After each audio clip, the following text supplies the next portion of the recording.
Hi guys, my name is Mihirchadharacing and you're watching the Motoring Bulletin.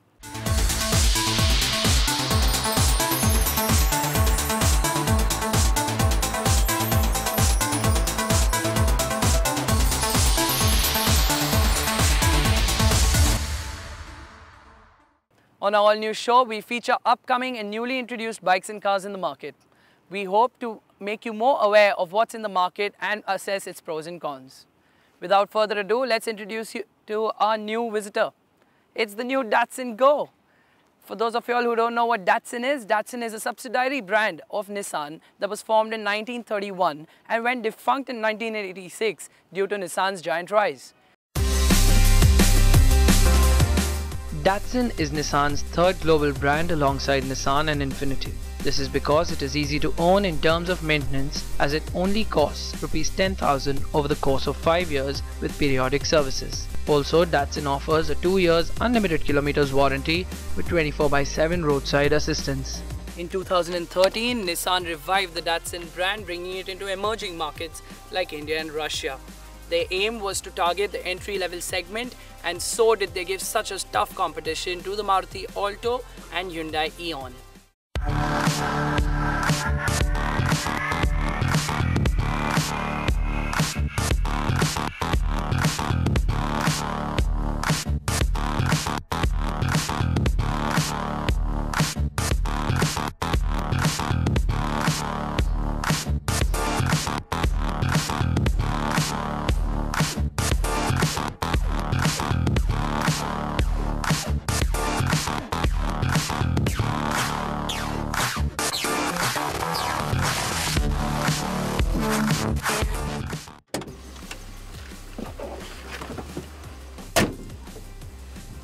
Giving tough competition to the Hyundai Eon and the Maruti Alto, the Datsun Go is one of the biggest cars in its segment in terms of size.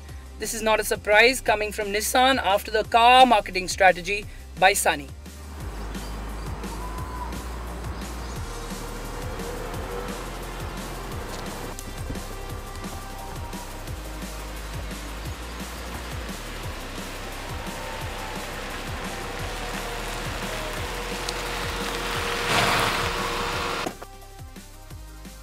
The Datsun is based on the same Nissan V platform as the Nissan Micra is. On the outside, the Datsun is not overly done but hits all the right notes with its robust body, strong shoulder line and impressive wheel arcs. It also features a well-done D-cut grille with a chrome band running the ends, and the hexagonal Follow Me Home headlamps create a sharp first impression. In spite of having a 35-litre petrol tank, the boot gives us no shortage of space. Just look at the size of this massive 265-litre boot space. As you can see, I have an abundance of leg room over here, so do I have enough shoulder room. So this should be adequate for 4 grown adults, or probably 4 grown adults and 2 kids because of the middle partition in the front seat.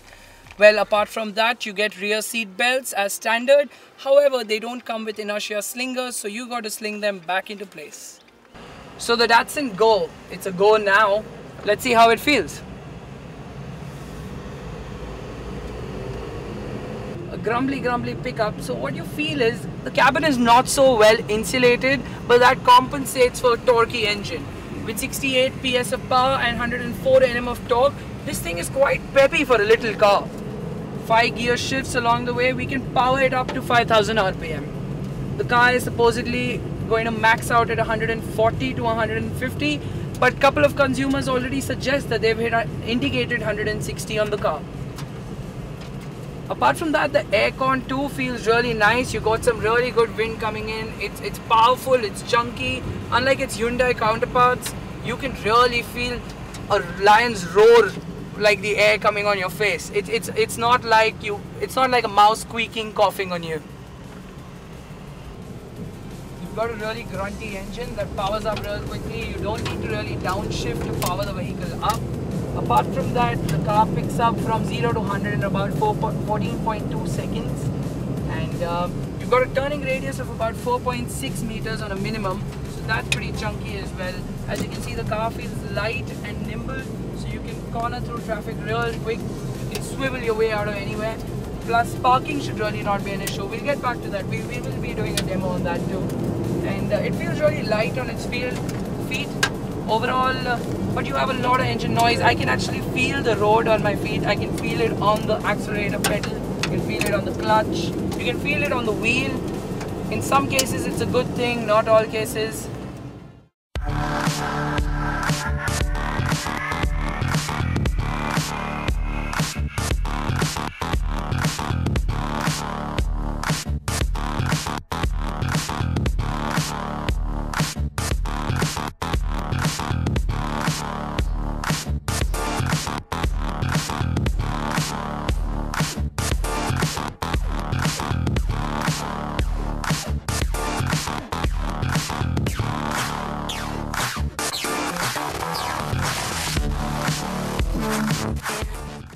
With a turning radius of about 4.6 meters, this is one of the sharpest cornering cars in its segment. Apart from that, you've got the audio system over here, which I'd like to talk about. You've only got an auxiliary input for my mobile phone. Apart from that, the USB is only for charging.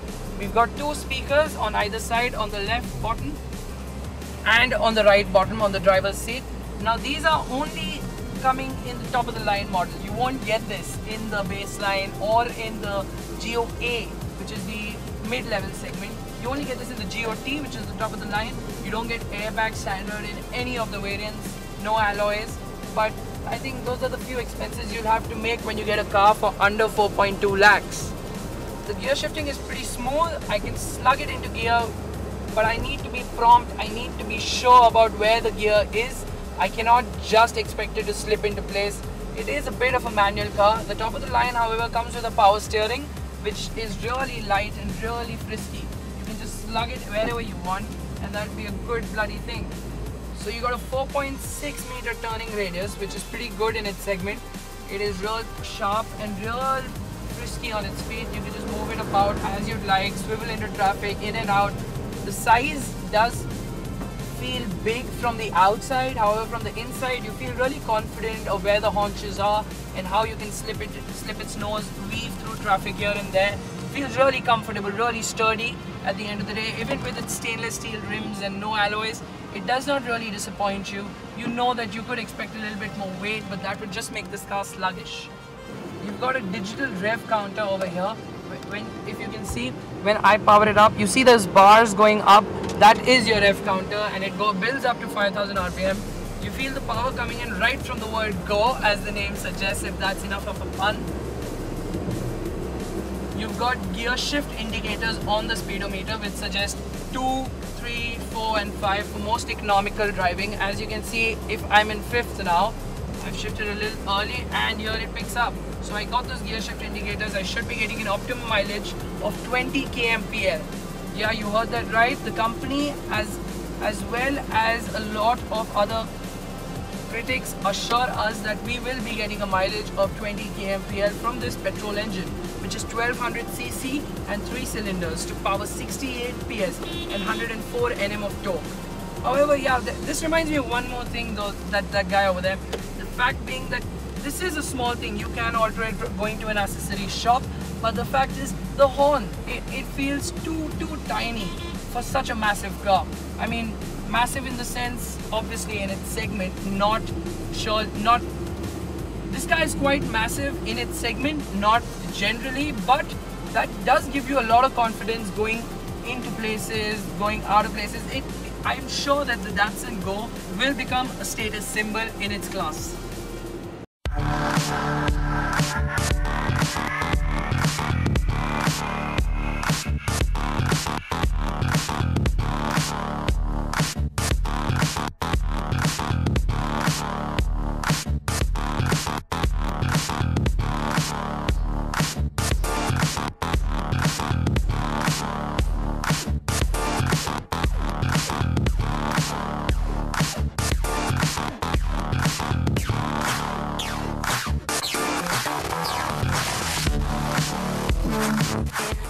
Even though the bumpers and other parts feel a little dainty, the build quality seems to be really tough. A few bits and pieces do explain why the Datsun comes at a reasonable price tag. such as the single front screen wiper and black plastic rear view mirrors. Alloy wheels and airbags are not available even in the top of the line variant. AC is only available in the top 2 variants and power steering only in the top one again. Coming to the interiors, the Datsun has a happy, upbeat feel with its light colors and creates no fuss in offering space to the driver and passenger. Personally, however, I was a bit miffed with their spinal support seats as I could constantly feel something poke my back. What neatly sinks in with the seemingly adjoined front seats is the old school umbrella shaped handbrake mounted right under your steering wheel. With a nice leather top, it gives you a rather rich feel to hold on to.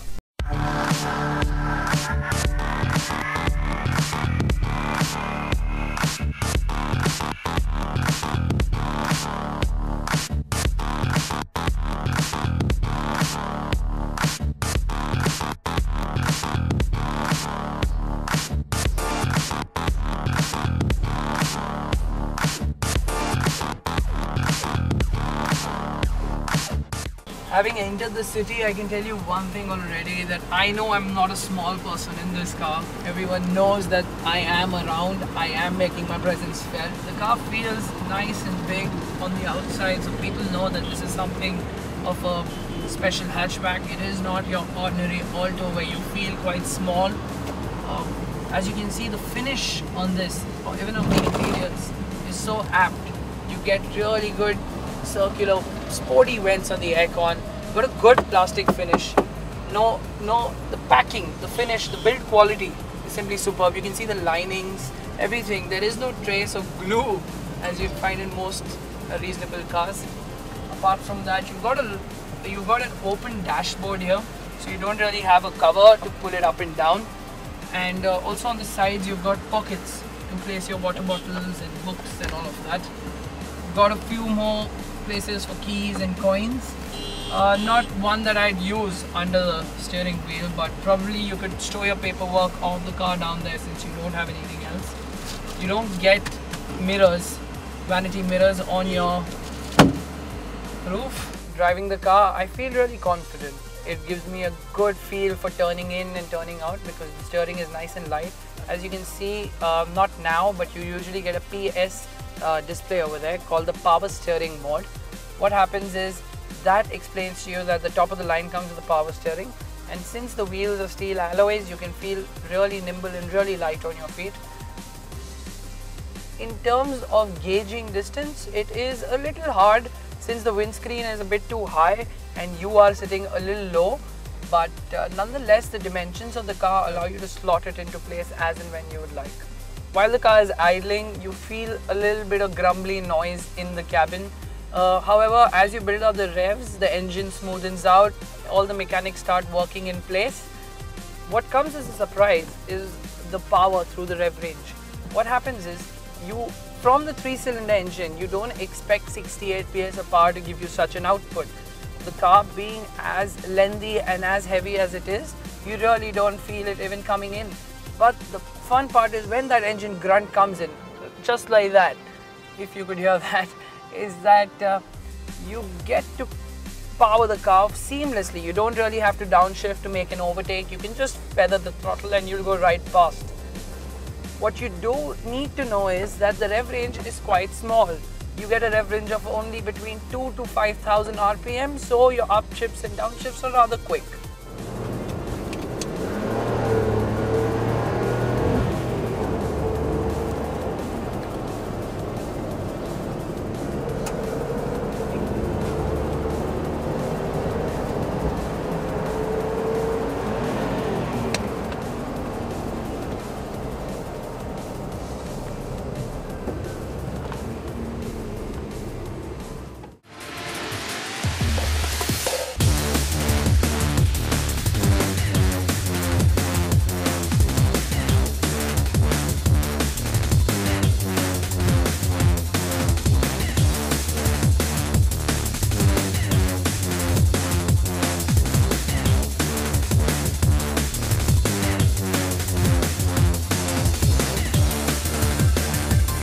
Missing cup holders and covers for the dashboard aside from rear seat headrests is also a seamless cost-cutting measure.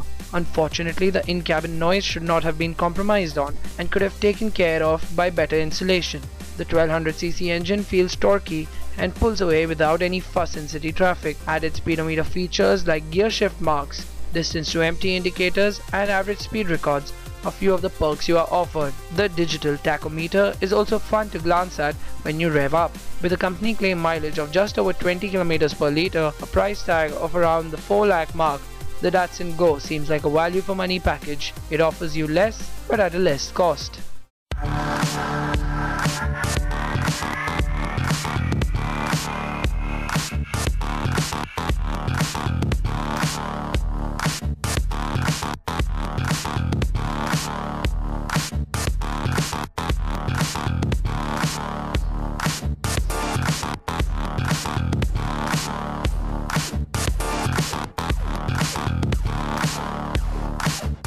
All in all, the Datsun Go, thumbs up from me, thumbs up from everyone over here. It's a good package. As the driver cheekily suggested, good enough for women drivers going to work on a day-to-day basis who'd like that extra seat for their children. Apart from that, it is economical, spacious and grunty. What more could I ask for? That's all for now. Keep watching CVR English.